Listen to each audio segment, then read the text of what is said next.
Hey mamas, welcome back to Mommy is Driving. I'm Sami Galbo, and this is part 2 with Briana Beatty from Palm Beach Mom. Today we're digging into real-life balance, Bree's Uber driver error, saying yes without guilt, teaching Mahjong to middle schoolers, and the self-care that actually sticks. Grab your coffee, take a breath, and let's jump back in.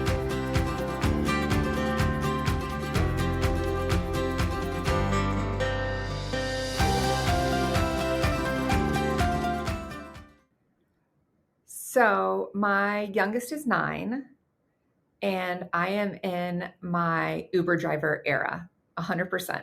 We are going from tennis to soccer to haircut to therapy to eyeglasses appointment to play date to, you name it. I'm in my Uber driver era. But I take those moments with them, and we listen to there's a great podcast called Kid News, and it's like kid appropriate news that's, short. So we listen to that, and we talk about the news together, and that always leads to other conversations. Or we listen to their K-pop Demon Hunter music that they want to listen to, or I can still learn about them and have one-on-one and or group time with them in the car. And that's where I am right now.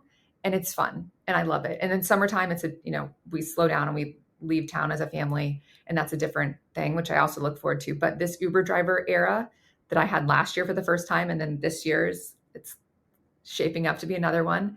And I love it. And with balancing motherhood and Palm Beach moms and being a wife and all the hats that women wear, I have like my biggest lesson that I wish I could give myself younger is that when I say yes to something, I'm saying no to something else. So giving this yes doesn't mean I have to be really careful with my yeses, because if I say yes to whatever it is, and a campaign or a trip for work or going to Mom 2.0 or whatever it is, there's something over here that's my trade-off, right? And it makes it a lot easier for me it makes it clearer for me to make those decisions if I look at it in that way. And I've also given myself the grace to not have to answer to someone. I used to feel like I needed to, being a helper, you identified that quality in me. I want to help people. And so I want to say, yes, I can help you. And I say, let me get back to you. And that gives me the personal space to weigh the yes against the no, whatever that is. And so that's really makes it possible for me to do Palm Beach Moms in a way that works for my life and my family and my whatever sanity I have.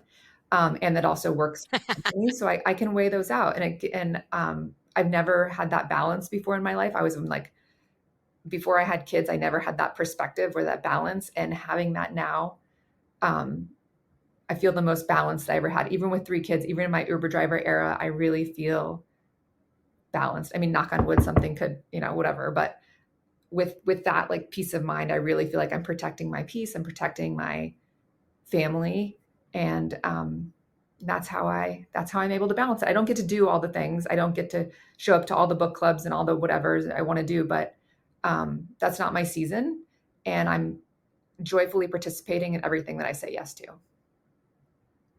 I love that. I love that you recognize that that's not my season, and I'm joyfully participating in the things that I show up for. And I love that, because so many times we say yes because of the mom guilt and I think it's the fear of saying no, like the fear of missing out, a little bit of FOMO happening with all of us mommies. Mm-hmm. Right? You don't want to miss the one time that it's super fun or something like that. But, mommy guilt also is so real, especially it's funny. That was my New Year's resolution at the beginning of this year, to not have mommy guilt, because I'm I think there comes a time where you're just listen, I can't be all places. I can't do all things. And I need to recognize that. And it's okay. But I need to show up for the things that are important, whether they're important for my 4-year-old or my 6-year-old or my husband or myself. You need to pick the things that are important and do those things. And if that means saying no to some birthday parties, that means saying no to some birthday parties. I've got a mom This is what I do. What'd you say? I've got a mom tip for you there. When they come home and they say, ready. I got an invitation in my backpack. And I say, oh, tell me about it. It's for this boy in my class, and it's his birthday, and they're gonna go to the bounce park. What boy in your class? I think it's Steven. Oh, cool. Steven's a good buddy of yours? No, Steven's not very nice. I'm like, RSVP, sorry to miss the fun. You don't have to go to all the parties. And they can learn that too. I feel like as kids, if we don't tell them that they have to do all the things, it's like you can pick and choose. And then, with having 3 kids, I can't do all the things. Like we have to, so we say we're all for one and one for all. And using your system, we plan it and we put the must do's in there. Because there's some things that you do have to do. You don't really get to say yes or no. They just are what they are.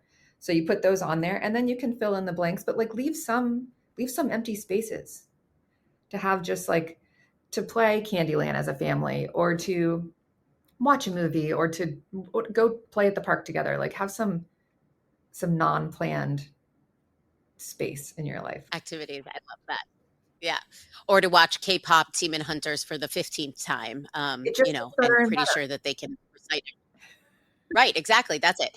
It's the songs, they just end up on repeat more and more and more. Mm-hmm. My son went to the sing-along at the movie theater. I think that was like last weekend. Mm-hmm. So we're right there with you. We're right there with you. My girlfriend had it on the pool playlist yesterday when we were swimming at her house. I was like, oh, got it. That's where we are now. Got it. Oh, we're in our K-pop Demon Hunters. Mm-hmm. Oh. Mm-hmm. I love it. Hey, it's better than the Frozen or the Moana era. I mean, don't get me wrong. I love my Disney movies, but like, if I have to hear "Let It Go" 18 more times, I might let it go. I could rock to "You're Welcome" though. I mean, once a day, I can do that. Oh, for sure. I could do that. I could do that too. Love me some "You're Welcome." Yes. Moana has some good catchy ones in there. Yeah. Let me tell you, the shiny, you're so shiny. Oh, she's definitely going to cut this. My producer is looking at me with like some side eye right now. She's cutting that, and that is 100% going to be on TikTok tomorrow morning. Great. Fantastic. Okay. Great. I love that. Becoming a meme in no time. I love it. I have a question. Do you still get mommy guilt, even though like you set yourself up and you make sure that you're one for all and all for one? Do you still get the mom guilt about not picking one of the child's birthday parties or something like that? Like, do you still get the mom guilt, or are you kind of more at peace? I get the mom guilt over different things now. My girls are 9, 11, and 14. And so I get it over different things now. Like, they go to sleepaway camp in the summer. And I was like, am I imposing my wish for their sleepaway camp more on mine than the other? But now I can have a conversation with it's especially with my oldest, because, she's 14. So she's becoming who she's going to be, which is so fun to watch. I'm telling you, middle school is really fun. Don't be afraid. And so then I can go back to her and I can say, hey, do you feel like you are able to speak your mind and that you were your wishes and desires heard? And do you feel like that was heard? I mean, ultimately Daddy and I make the decision and write the check and whatever, but do you feel heard? And do you feel like your needs were met and whatever? So now I can ask those questions. And when I here's what I know.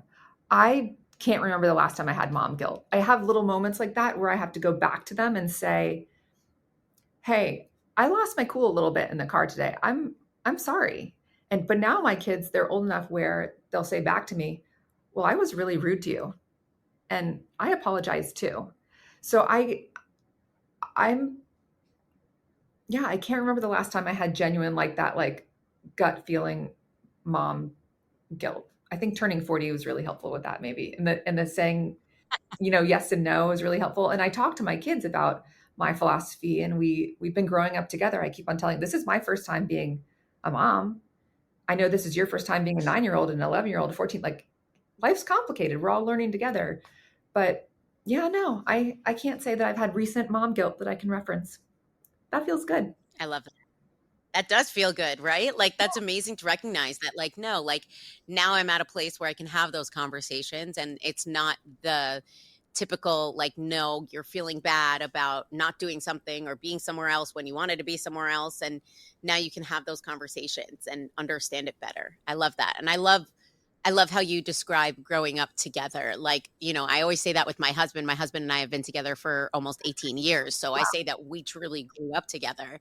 But, for my kids, like, I feel like not for nothing, they put mommy like and daddy just like up here, and they're like, they kind of, I mean, I think that that's in all little kids' nature to really like put their parents on pedestals, but it's like, no, mommy makes mistakes too. Like, it's okay. You're not the only one that makes Mhm. mistakes. Mommy makes mistakes. And having those conversations, especially as they're young, like mine are little, and them understanding that at this age is huge, because it's really building that foundation to be like, okay, you can make mistakes, but you need to recognize that you made a mistake, and how do we move forward? And those are the biggest things, those building those foundations. And I was with a Talk to me girlfriend a little bit yesterday. about some.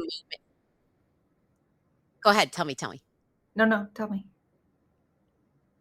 No, I you were said I was with a girlfriend yesterday. Oh, I was with a girlfriend yesterday who was having a hard time. Actually, I'm going to order her one of the organizers. I think that's part of her problem, is like not having, um, she's kind of like all over the place right now. So we're going to help her with that. But she was talking about how she feels like um, her daughter goes to the same school that my girls go to. And she said, and when they move into middle school, it's a lot more personal responsibility.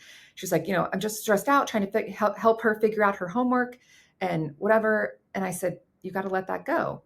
Part of the magic of what the school does by putting more responsibility, personal responsibility on them in middle school, is by letting the kids know that it's okay to struggle.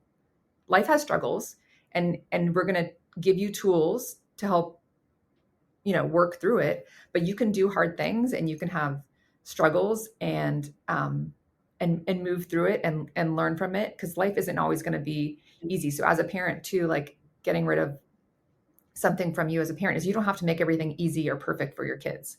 They can struggle, and they can work through hard things, and have to learn patience, and that everything's not always easy or perfect or whatever. I feel like that's really a good, like, lesson in itself. Just sometimes you have to just move through things, and it's not going to be fun, and it's not going to be easy, but you still move through it. It's part of the deal. Exactly. Yeah, exactly. It's, we're trying to ingrain in our children, how to be functioning members of society as adults. And you have to go through hard things. And if you don't learn how to navigate that at a young age, then you're going to struggle as an adult. And I'm sure you have met many an adult that struggle through hard things, and and you don't want your kids to. I mean, nobody ever wants their kids to struggle, right? Yeah. But it's giving them the tools to understand how to To deal with things organize, like how that. to ask for help, who is good to ask for help. What tools do we have in today's world? How do you use AI? That can be a potential tool for people. How do you use your organization system to set yourself up for success and prepare for the next day, so you're not like waking up every day like, what is today? You have a plan. So yeah. So Exactly, executive function skills. yes. So your business is helpful in that way, for sure.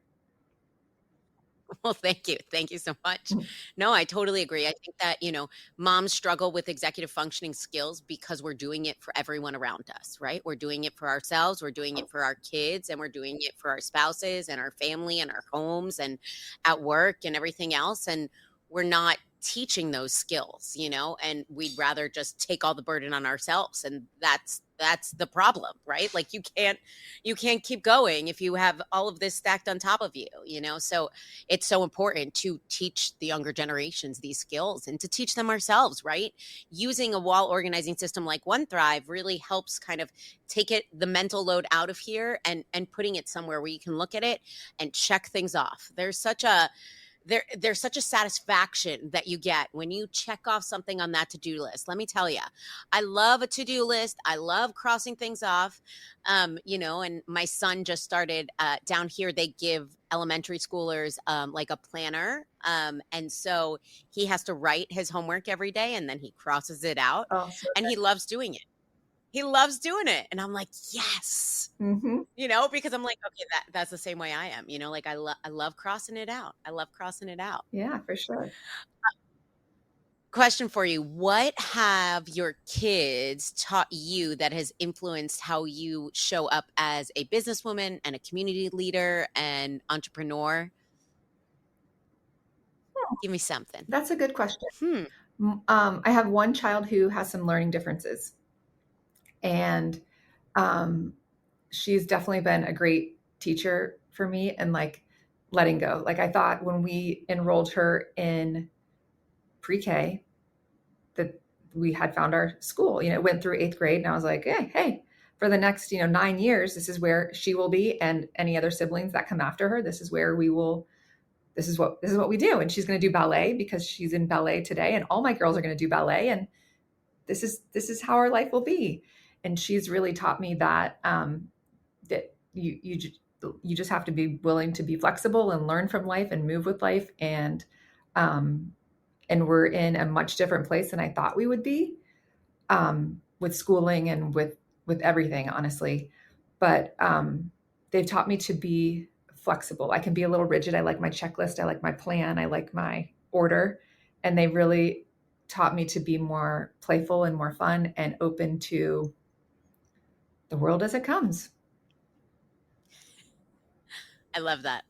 I think that's like encompasses all of parenting, right? The fact that we have to be more flexible, right? Because, we try to insert children into our lives that may look like a checklist, right? I mean, that's how I was before kids. I made sure.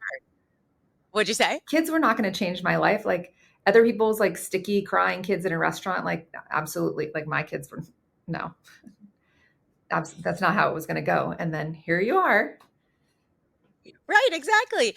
I always make the joke, like I always said, oh, my kids will never have iPads and I am not going to be an iPad mom.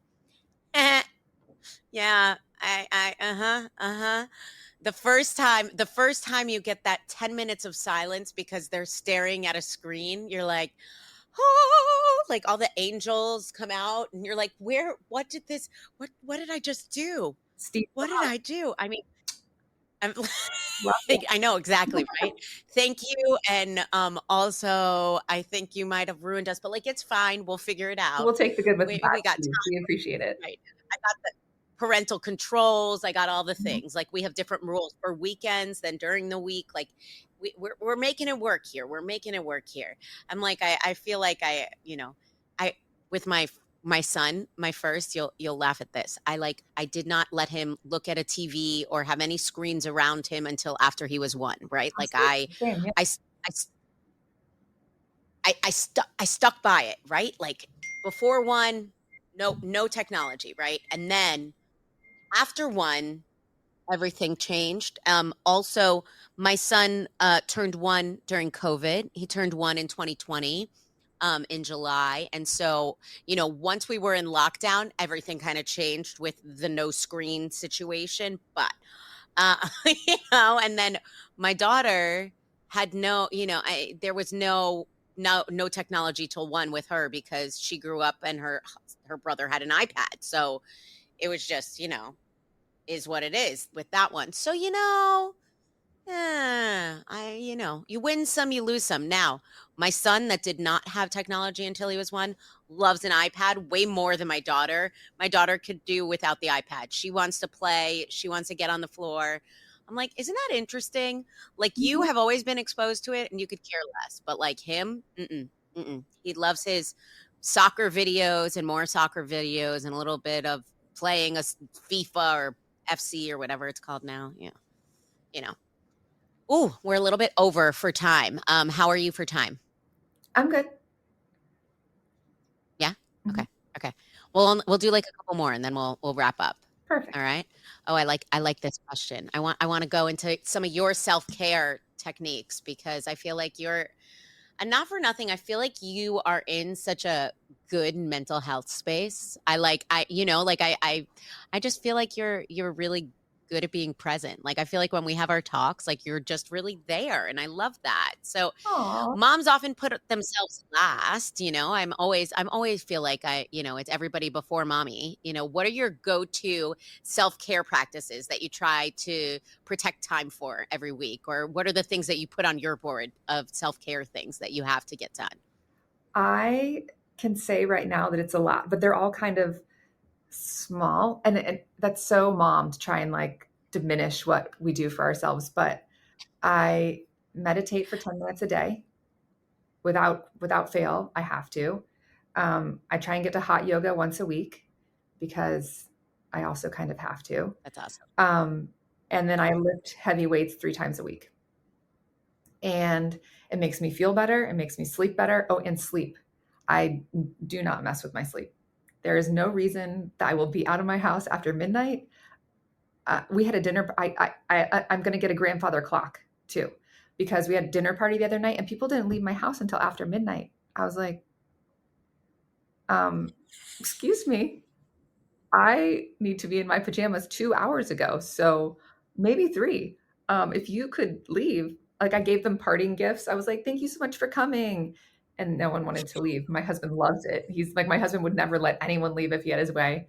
So I'm going to get like a sleeping cap and a grandfather clock and just come out in my pajamas, like with a candle and have the grandfather clock. I think I love it. I love it. Getting good sleep, moving your body. And I also, the other thing that is a must, I make sure, even if it's just for like a little pop in. Yesterday, I popped in with my friend and we went for like a 20-minute walk, spending time with a good friend. And you don't need a lot of friends, but just have a couple good friends that you can trust. You've got mutual trust, and go for a walk, get outside, whatever it is. It doesn't have to be a big thing. You don't have to have a night out. You don't have to have whatever, just spend some quality time together, play Mahjong. But I make time to do that in addition to loving on my family and my husband. And, but I try and sleep, work out, friend. Yeah, those are my must. And then what, if you're better, you can be better and enjoy the rest of your life more completely. That's exactly right. It's like, if you fill your cup up first, then you are good to fill everybody else's cups up. Yep. Right? Like, it's just, it's going back, but it works. I mean, it does. When you're happy, then everybody else around you is happy, and you don't have to fake it till you make it, And one of my rules about that saying yes and no to things is that I can, like, if you say, Briana, I really need you to, can you help me move this weekend? And if I'm like, I really don't like moving, I don't like anything about it, whatever, if I have a back issue or whatever, I'm just like, I need to be on. If I can't show up joyfully, if I'm going to show up and be like slamming boxes around and be grumpy, then I'm there. Then why am I'm not doing you a service, Sami, and I'm not doing, like, that doesn't serve anyone. So I can either say, I'm sorry, I can't, or I can show up joyfully, or I can say, I can't do that, but I would love to show up with pizza for your first night in the house and a bottle of wine and, welcome you to your home. But I'm not going to participate in something that I can't do joyfully. Either I have to get my mind right, or I have to just be able to do it joyfully. So period, the end. I love that. That's so important, right? Like, like, there are times where we have to do some things that aren't fun, but if you have the option of showing up in a positive manner or showing up in a negative manner, and you have to outweigh the pros and cons, right? Like, do you have to do that activity? Do you not have to do that activity? Is there an activity that you can do that's a compromise there? Mm-hmm. That's amazing advice. I don't want to slap boxes around, but can I contribute to movers or whatever it is? But if you can't participate joyfully, you're not doing anyone a service. Just don't do it. Just don't bother. I love that. It's so true. Because a foul mood it doesn't go with my outfit. Winnie just got a t-shirt that said, bad vibes don't go with my outfit. And I was like, yes. I was like, I want this shirt. Yes. I love that. It was in Abercrombie Kids, but I'm pretty sure I'm going to need to get it in like a kid's extra large so that I can wear it, because it was just too cute. let me tell you, they have stepped up their game with their clothing. Anyway, neither here nor there. But I love that they have reinvented themselves like 12 times since like I wore it as a teenager. It's fine. Uh, I love all these brands that come around and go around, and the styles. Yeah. You keep something in your closet long enough, it'll come back into style. There it My goes. thought. Uh, I'm like, don't get me wrong. I'm all about organization and getting things, we don't need too much, but there are key pieces that you think will come back in style. And guess what? They usually do. It's true. The whole jean situation that's happening, these 90s jeans that are back. No, and then Big fan apparently of mom skinny jeans. jeans are coming back. I'm like, you guys are confusing me. I can't keep up. I don't know. But now that the crop tops are like full in, I'm like, okay, I'm too old for crop top, ladies and gentlemen. Yeah, I want the whole shirt. Okay. I want the rest of my shirt that I paid Right. for. I'd like all of a shirt. Thank you. I don't want to pay double for half a shirt. Thank you so much. It's no. Especially the kids ones. I'm like, And the wait, I don't know about you with Dance Studios by You, but like some of the dance studios require like them to wear a crop top now, and I'm like, I don't know how I feel about this. Like, just a little much for me, but okay. Wow. Agreed. Yeah, no. All right.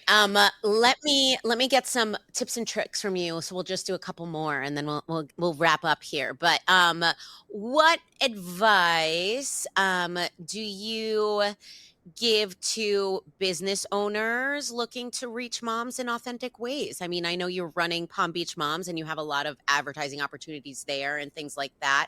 Talk to me a little bit about, ways to reach moms authentically. I mean, because I know that influencer marketing, but organic is the only way. Salesy stuff isn't working as much as it used to. So talk to me a little bit about your experience there and some advice that you got. If I had a small business trying to reach moms, I would team up with influencers who had a reach in that area and do videos, and then I would pay to boost the videos on social media. And I would do it on your computer instead of your phone, so you have to pay the Apple fee. But it's the best dollars that you can spend. You can see where your dollars are going and what you're getting for it. You can see what videos are producing and what aren't, and you can do more of what produces and you can do less of what doesn't. It is such a time to be able to, you used to place an ad in a magazine. If you created your product 40 years ago, you would put it in a magazine and then hope that people would see it in the magazine. And now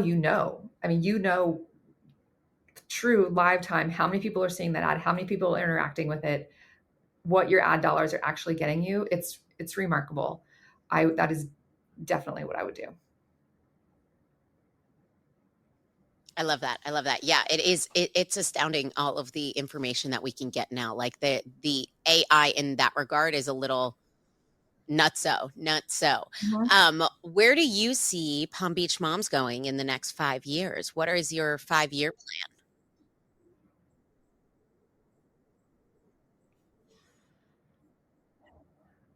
That's an interesting question. Can you hear me?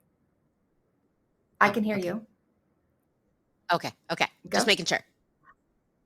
So the next 5 years for Palm Beach Moms, I imagine that I might turn the reins over. Like, I sold my last company, and I might turn the reins over to someone else if that happened within the next 5 years, because I feel like I'll kind of be aging out of being a Palm Beach mom.